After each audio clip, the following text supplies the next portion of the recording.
Chapter 6, Chemical Composition.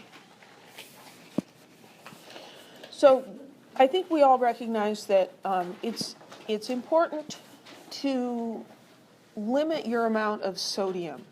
Now, for most people, what you would naturally consume is fine, but you don't want to intake an excessive amount of sodium. And for some people, they need to limit it further.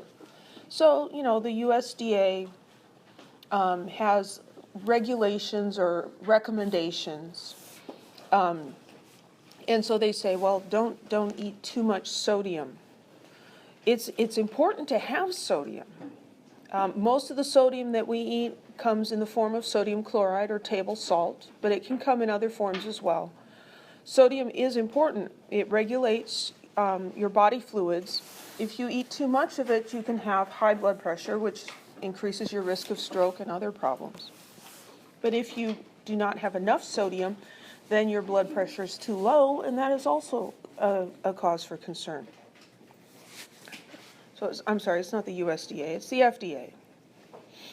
So the FDA says you shouldn't eat more than 2.4 grams of sodium per day, or 2,400 milligrams.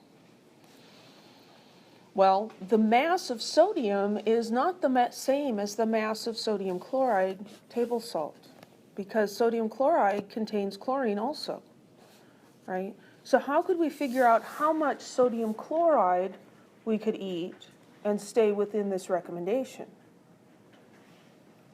The reason they give it as grams of sodium instead of grams of sodium chloride is because sodium is in our food in other forms as well. Monosodium glutamate contains sodium.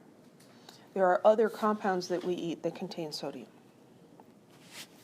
Well, the chemical composition is given by the formula. The formula for sodium chloride is NaCl. There's one sodium ion for every one chloride ion. But because the mass of a sodium ion is different than the mass of a chloride ion, it's not that half of the mass of the sodium chloride is from sodium, because the particles are of different sizes, of different masses. So we would have to calculate the mass of just sodium in this compound.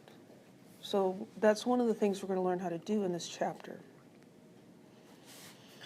That's useful for many other things as well. Say you have a mining company and they're mining iron. Well, you don't find just chunks of iron in the soil. You find it in ionic compounds. It's known as iron ore. So there's iron in there, and there's oxygen, and maybe other ions in there as well. And so if you want to get 1 ton of iron, how many tons of iron ore are you going to need to dig up and process? That's a practical question. Freon 12 is a threat to our ozone layer. So if we want to estimate how much ozone is going to be depleted, we need to know how much chlorine is in Freon 12.